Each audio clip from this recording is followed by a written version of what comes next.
औज़ुबिल्लाहिमिनश्शैतानिर्रजीम बिस्मिल्लाहिर्रहमानिर्रहीम अस्सलामु अलैकुम व रहमतुल्लाहि व बरकातुहू। Hello friend, hello EFMS family.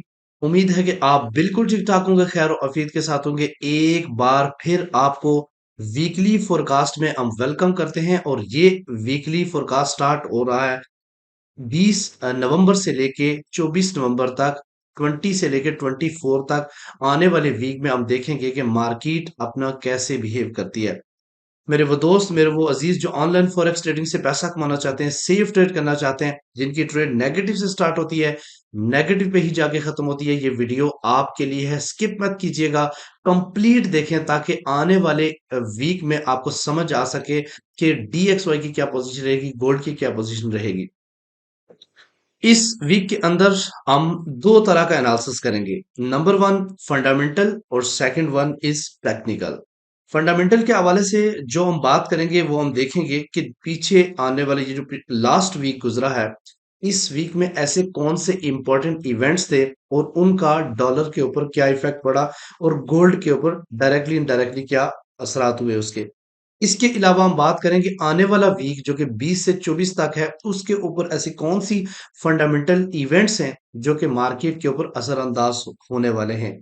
इसके अलावा हम वार की सिचुएशन को देखेंगे कि क्या वार में कुछ कमी आई है या फिर कंटिन्यूली उसी तरीके से आगे चल रही है, मजीद बढ़ रही है। यूएस का क्या रोल है उसके हवाले से भी हम बात करेंगे। इसके अलावा एक और चीज, बहुत ही इंपॉर्टेंट चीज ऐड करेंगे, सीओटी रिपोर्ट्स जो कि लेटेस्ट आ चुकी है, उसकी डिटेल भी आपके साथ में शेयर करूंगा। इसके अलावा गोल्ड का बताएंगे, डीएक्सवाई का और गोल्ड का जो लेन देन होता है, इसके ऊपर जो रेट ऑफ इंटरेस्ट होता है, उसके हवाले से भी हम बात करेंगे। टेक्निकल की तरफ आते हैं तो टेक्निकल में हम बात करेंगे डीएक्सवाई की H4 चार्ट को, डेली को और वीकली को। इसके अलावा अगर हम गोल्ड की बात करें तो H4 पे भी हम बात करेंगे, डेली पे भी बात करेंगे और मंथली पे डिटेल में बात करेंगे और फाइनली आपके लिए एक बेहतरीन वीकली लेवल्स बताऊंगा जो कि बहुत ही ज्यादा इंपॉर्टेंट होते हैं। और इसके अलावा हम प्रीमियम के हवाले से कुछ गुड न्यूज और कुछ लर्निंग कोर्सेज के हवाले से भी हम बात करेंगे। ठीक है, जुड़े रहें एंड तक। मैं हूं इरफाक अहमद साकी और आप देख रहे हैं ईएफएमएस ट्रेड। मिलते हैं इस ब्रेक के बाद।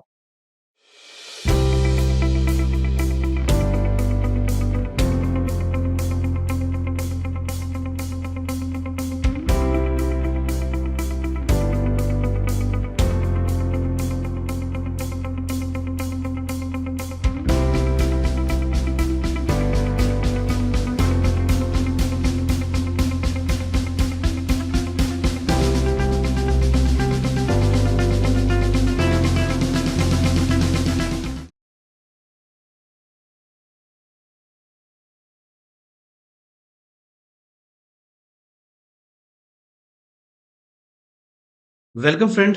अगर आप न्यू हैं और अभी तक आपने हमारा channel E F M S trade subscribe नहीं किया तो सबसे पहले E F M S trade को सब्सक्राइब कर लें, बेल आइकन पे क्लिक कर लें ताकि रोजाना की जो अपडेट, रोजाना की जो हम वीडियो बनाते हैं जिसके ऊपर हम सेंटर पॉइंट बताते हैं, बहुत ही वैल्यूएबल होता है, तो वो आप लाजमी ज्वाइन करें, सब्सक्राइब कर लें ताकि आपके लिए बेनिफिट हो सके। इसके अलावा अगर आप प्रीमियम ज्वाइन करना चाहते हैं तो ये नंबर आपके सामने है, इस पे व्हाट्सएप पे आप जस्ट प्रीमियम का जो है ना मैसेज करें तो आपको सपोर्ट टीम का नंबर दिया जाएगा और आप उनसे कनेक्टेड हो सकते हैं। इसके अलावा हम दो तरह की सर्विसेज प्रोवाइड कर रहे हैं। एक प्रीमियम, आपके पास कम से कम $500 आपके अकाउंट में होने चाहिए और आप हमारे दिए हुए रिकमेंडेड ब्रोकर के ऊपर अकाउंट बनाएं तो आप हमारे साथ लाइफ टाइम प्रीमियम में आ सकते हैं। इसके अलावा अगर आपके पास 5,000 की इक्विटी है, ठीक है, 5,000 से अबव है, तो आप एक और सर्विस भी ले सकते हैं, स्विंग की। तो फिर आप प्रीमियम में भी होंगे और स्विंग में भी होंगे। स्विंग हमारी कहाँ से कहाँ तक चल रही है उस पे ऊपर भी हम इंशाल्लाह डिटेल में बात करने वाले हैं आज। अच्छा जी, भाई सबसे पहले मैं आपको अपनी स्विंग ट्रेड्स, जो हमारा इस टाइम सिग्नल फोर्स चल रहा है, मैं इसकी थोड़ा सा ओवरव्यू आपको देता चलूं और आपको रिजल्ट भी मैं साथ में शेयर कर दूंगा अल्हम्दुलिल्लाह। और सबसे पहले ये है कि इस वीक हमने ये सिग्नल प्रोवाइड किया है, ठीक है।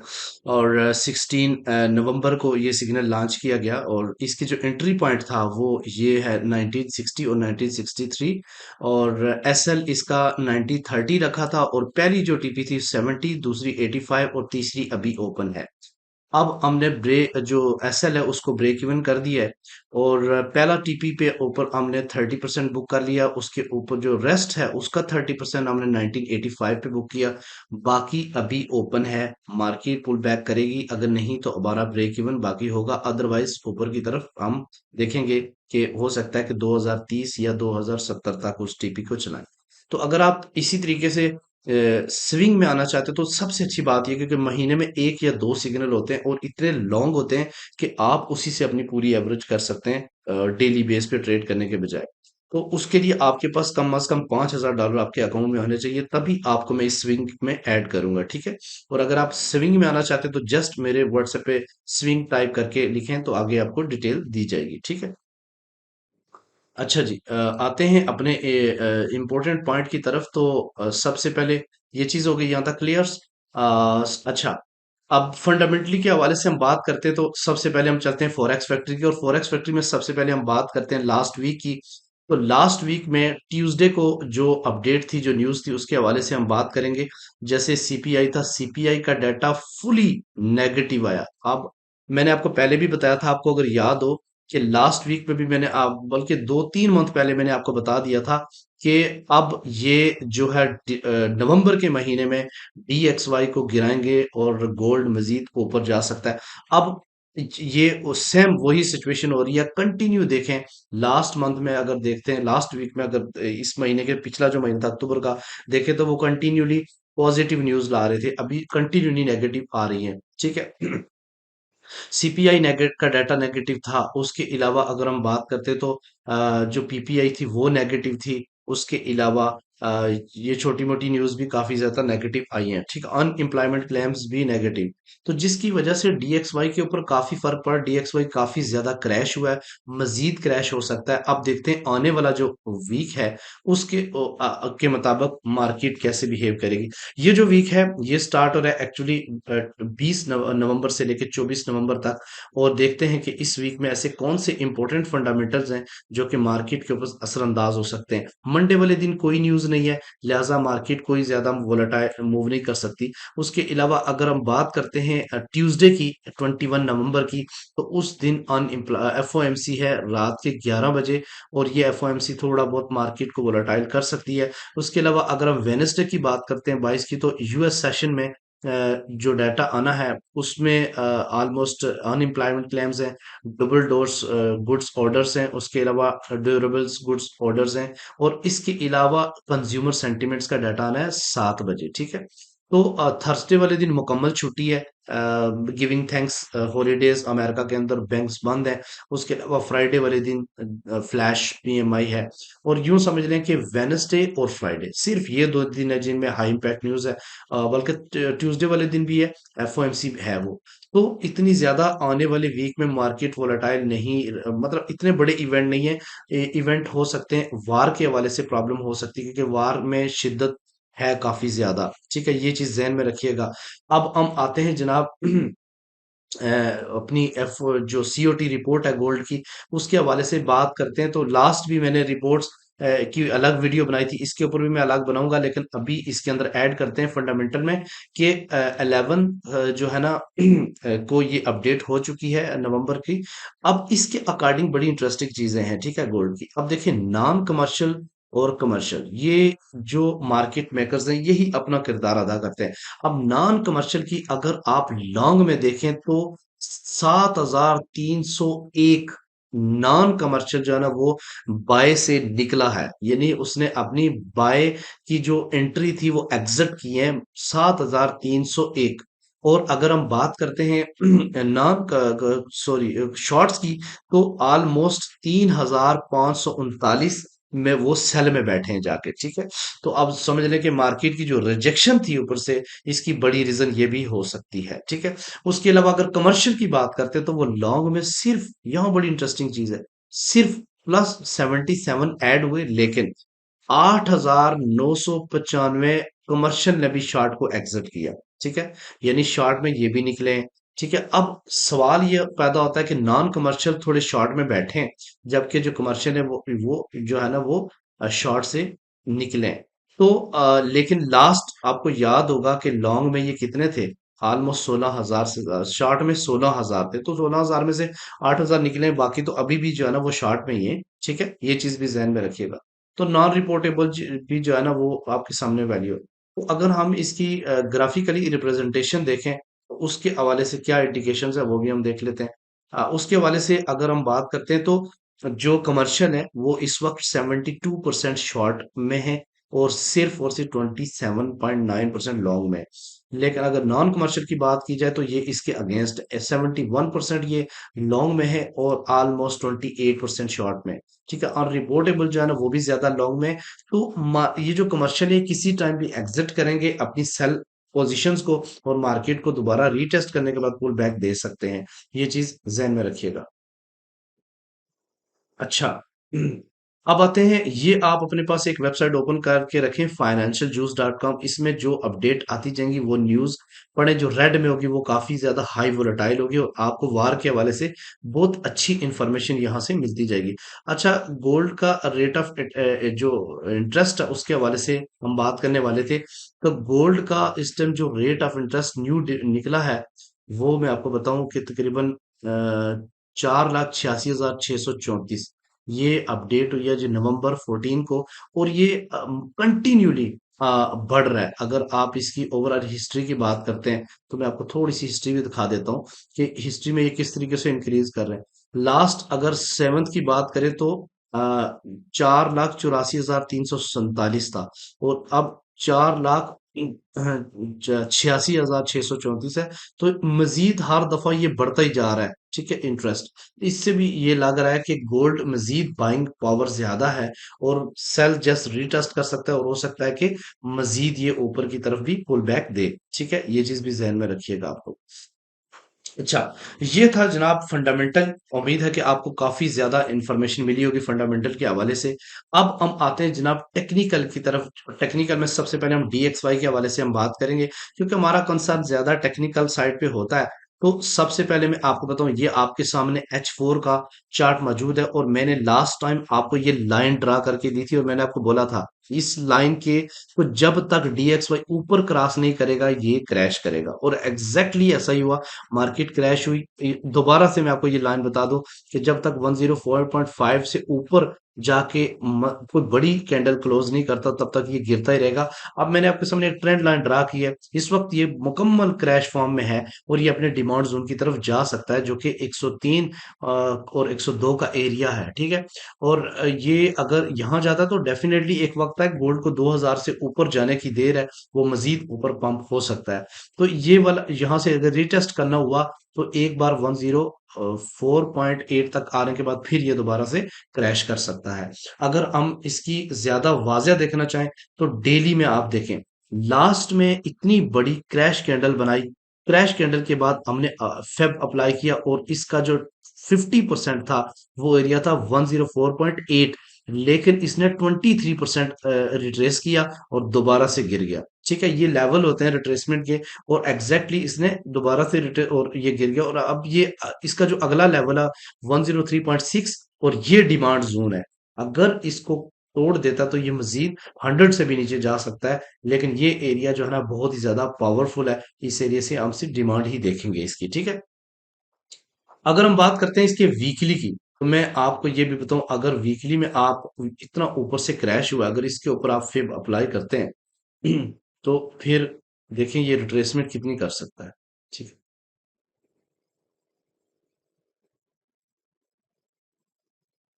इसकी हम अप्लाई कराते हैं तो अगर इसकी 50% भी देखें ना तो दोबारा से वही वैल्यू आ रही है 104.8। यहां तक ये रिट्रेसमेंट कर सकता है। ठीक है, अगर ये पीछे गया तो ठीक है, अगर जाहिर बात है पूरे वीक का है तो डेफिनेटली ये इस तरीके से कुछ बिहेव कर सकता है कि यहां से वापस जाए इस साइड पे। ठीक है, और वहां से फिर नीचे की तरफ क्रैश करे। ठीक है, लेकिन इसने आना दोबारा इस डिमांड जोन की तरफ लाजमी है, ये चीज ध्यान में रखिएगा। क्योंकि यहाँ पे अगर आप देखें तो एक वाजे बैरिश कैंडल्स इनगल्फिंग बनाई है और इसी वजह से ये दोबारा नीचे भी गिर रहा है। अच्छा जी, अब आते हैं अपने गोल्ड की तरफ। तो गोल्ड का जो सबसे पहले मैं आपको ये बताऊं, अल्हम्दुलिल्लाह हमारा जो M30 के ऊपर पिवट पॉइंट है, सेंटर पॉइंट जो बताते हैं, उसके मुताबिक मार्केट अल्हम्दुलिल्लाह मूव करती है।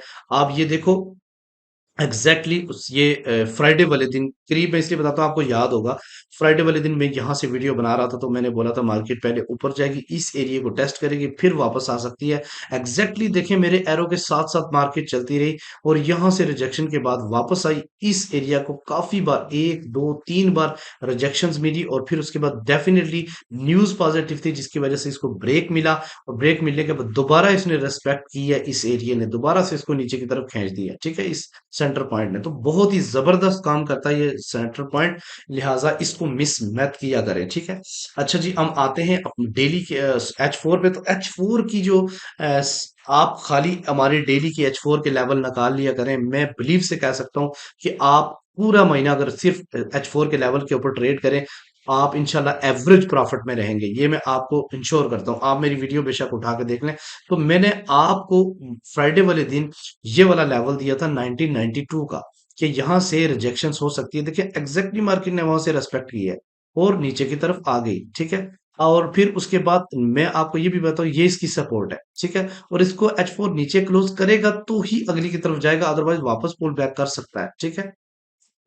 देखो जब रिजेक्शन मिल जाए H4 ऊपर क्लोज हो जाए तो फिर आप बाय कर सकते हो, ये आपके लिए बेहतरीन है, ठीक है। अच्छा, बात करते हैं जनाब डेली की। तो डेली में एक बहुत ही इंटरेस्टिंग चीज है जो कि आपको मैंने दिखानी है, ठीक है। अब देखो, ये एक शूटिंग स्टार बन रहा है, ऑलमोस्ट शूटिंग स्टार की तरह ही है, ठीक है। इसका इसके बाद ऑलमोस्ट ज्यादातर चांसेस होते हैं कि मार्केट नीचे की तरफ क्रैश हो, लेकिन एक बात याद रखिएगा कि नीचे ये, अगर हम रिट्रेसमेंट की भी बात करें, इसकी रिट्रेस इस पूरे इसकी रिट्रेसमेंट भी अप्लाई किया तो ये क्या नीचे की तरफ अगर आएगा भी ना, तो 90-70 के एरिया तक चांसेस हैं गोल्ड के आने के। ये बहुत स्ट्रॉन्ग किस्म का लेवल्स है। इस लेवल को जब अगर ब्रेक करेगा तो फिर ये गैप फिल करने के लिए जाएगा। ये गैप इसने बनाया हुआ है नीचे, जो कि 1933 और 1970 के दरमियान में गैप है। हो सकता है कि मार्केट अगर डे वन की कैंडल 1970 से नीचे क्लोज करती है तो देन ये गैप फिल करने जाएगी, अदरवाइज ये रिजेक्ट हो सकती है, ठीक है। इसका जो ट्रेंड है वो बुलिश है। आने वाले वीक में भी देखेंगे, 2-3 दिन हमें अंदाजा हो जाएगा कि ये अपना ट्रेंड किस तरह बदल रहा है, और या फिर कंटिन्यू बुलिश ही रखेगा। तो इसके अलावा हम बात करते हैं जनाब मंथली की। तो मंथली में आपको थोड़ा सा चीज समझाऊं, फिर मैं वीकली की तरफ आता हूँ और वीकली के लेवल भी आपके सामने मैं रखूंगा। अच्छा, मंथली में मैंने ये कई बार आपको एक्सप्लेन कर चुका हूँ, दोबारा मैं आपके लिए ये बनाया है कि भाई देखो, सबसे जब भी मार्केट ने ऊपर मारा है, बहुत हाई मारा है, तो कुछ किसी ना किसी रीजन से हुआ, कुछ ना कुछ ऐसे अनगुनी से हालात हुए, अनगामी से हालात हुए पूरी दुनिया में, जिसकी वजह से गोल्ड जो है ना ऊपर। क्योंकि जब ऐसे मामले होते हैं तो लोग बैंकों से पैसा निकालते हैं और अपना पैसा गोल्ड में कन्वर्ट करते हैं। तो फिजिकली गोल्ड भी बहुत ज्यादा बाय होता है, ऑनलाइन भी बहुत ज्यादा बाय होता है, लोग सेफ समझते हैं गोल्ड को बाय करना। तो इसी वजह से देखें, जब कोरोना का, कोविड का आया मामला, तो उस वक्त मार्केट ने 20 का 70-208 का टॉप मारा। उसके अलावा दोबारा से जब वार इफेक्ट हुआ, ये रशिया और यूक्रेन का, दोबारा से इस एरिया को टेस्ट किया, और फिर उसके बाद बैंक्स क्रैप्ट हुए तो दोबारा से टेस्ट किया, और दोबारा अब ये चांसेस, अब यहाँ पे सिचुएशन क्या है, अब देखो सिचुएशन ये है कि लास्ट मंथ की अगर बात करें, तो लास्ट मंथ में हमने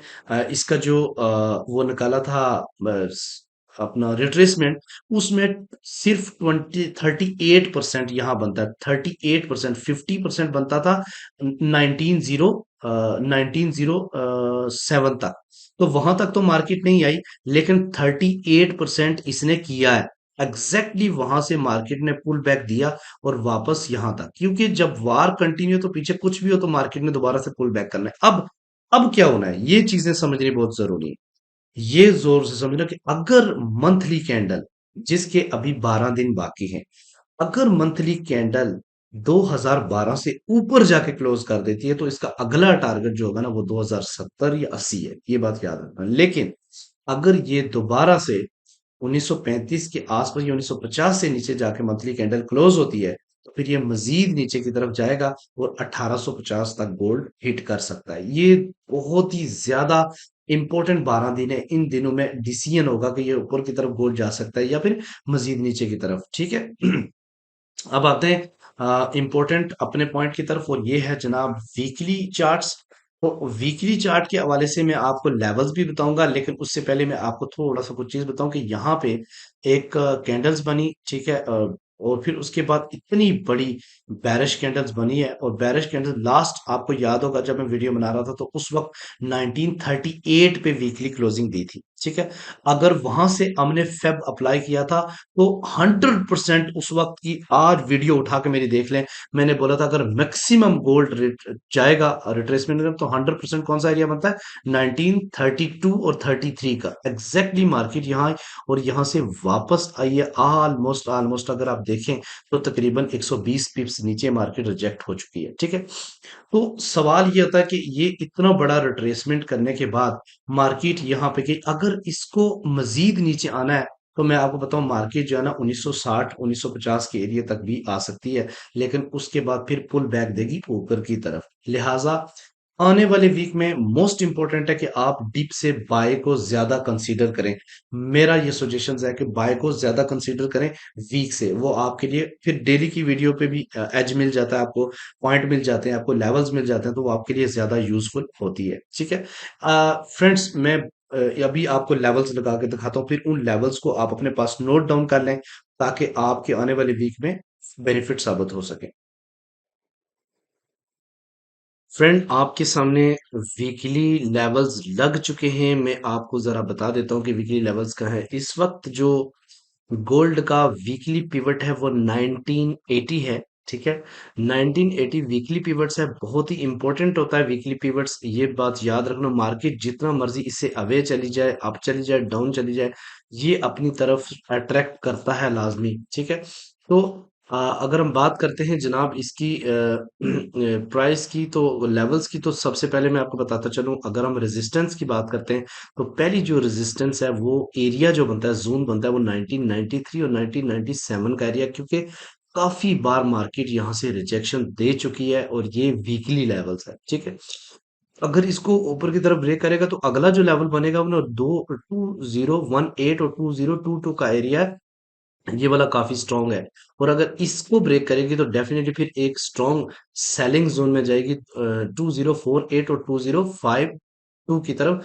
2070 भी मार सकती है स्पाइक, लेकिन ये वाले इस जो जोन है ये आने वाले वीक में इन पे काम हो सकता है। अगर हम बात करते हैं कि रिट्रेसमेंट की, तो गोल्ड जो है ना उसमें कौन कौन सी प्राइसेस पे जाके करेगा, हम उस पे बात करेंगे, ठीक है। एक प्राइस सेट करने दे मुझे। तो ये आपके सामने प्राइसेस लग चुकी हैं। अगर हम बात करते हैं सपोर्ट की, तो इसकी जो पहली सपोर्ट बनेगी वो S1 का जोन 1960 और 1964 का, जहां से हमने स्विंग भी दी थी यहाँ से, और अल्हम्दुलिल्लाह उसका हमने 70 to 80% प्रॉफिट बुक कर लिया है। इसके बाद अगर हम S2 की बात करते हैं तो वो 1938 और 1942 का एरिया है, ठीक है। और अगर इसको ब्रेक करेगी तो डेफिनेटली एक स्ट्रॉन्ग बाइंग जोन में मार्केट जाएगी, जो कि 1888 और 1892 का एरिया है। तो गोल्ड है इसके लिए $100 की मूव एक वीक के अंदर कोई बड़ी बात नहीं है। आप अगर गौर करें तो ये जो कुछ वीक्स हुए हैं इसमें मार्केट बहुत ज्यादा वोलेटाइल रहने लग गई है। अगर हम ओवरऑल की बात करते हैं तो मैं आपको थोड़ा सा सिनेरियो दिखा देता हूँ। देखो पहले वीक ऐसे छोटे छोटे क्लोज होते थे, लेकिन कुछ ये वार की वजह से या कुछ टाइम पहले अगर देखें तो एक, दो, तीन, चार, पाँच, छह, सात, आठ, 8 मंथ में सिर्फ एक, और ये एक वीक है जो इतना ज्यादा हैवी क्लोज नहीं हुए, बाकी की बहुत ज्यादा मूव रही है। तो आने वाले वीक में भी एक्सपेक्ट यही किया जा सकता है कि हाँ, कि $60 to 70 की मूव तो मार्केट किसी भी डायरेक्शन में दे सकती है। तो मोहतात रहें, सेफ ट्रेड करें, सेविंग स्विंग सिग्नल्स पे आए, ताकि आपकी जो होल्डिंग की जो पावर है वो आप रख सके। संडे वाले दिन हम इंशाल्लाह एक क्लास करेंगे, अगर आप अवेलेबल हुए तो आप लाजमी उस क्लास का हिस्सा बने, आपको बहुत कुछ सीखने को मिलेगा। मिलते हैं नेक्स्ट वीडियो में। अपनी बहुत ही इंपॉर्टेंट सजेशन है तो वो कमेंट सेक्शन में लिखें। मिलते हैं नेक्स्ट वीडियो में, अपना रखिएगा बहुत सारा ख्याल। अल्लाह हाफिज।